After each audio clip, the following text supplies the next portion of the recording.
మెదక్ జిల్లా శివంపేట మండల పరిధిలోని దంతాన్పల్లి గ్రామంలో గ్రామ ప్రజలు నీటి సమస్యను ఎదుర్కొంటూ ఇటు సమస్యను శివంపేట మండల పీఏసీఎస్ చైర్మన్ వెంకట్రామరెడ్డికి తెలియజేయగా తన కష్టార్జితంలో కొంత దంతాన్పల్లి గ్రామ ప్రజల దాహార్తి కోసం సుమారు 17,000 రూపాయల వ్యయంతో కూడిన పైప్ లైన్ వేయించి నీరు అందించడం జరిగింది. అనంతరం గ్రామ ప్రజలు మాట్లాడుతూ మేం వెంకట్రామరెడ్డి దృష్టికి మాకున్న సమస్యను తెలియజేయగానే మాకు ఎలాంటి సమస్య అయినా పరిష్కరిస్తూ మా ఆపదల్ని పాలు పంచుకుంటున్న ఆయనకు మేము ఎల్లవెల్ల రుణపడి ఉంటామని మా అందరి తరపున ఆయనకు కృతజ్ఞతలు తెలుపుతున్నామని తెలిపారు.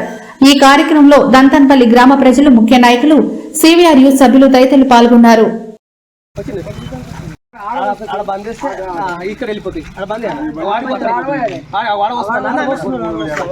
ఫోటో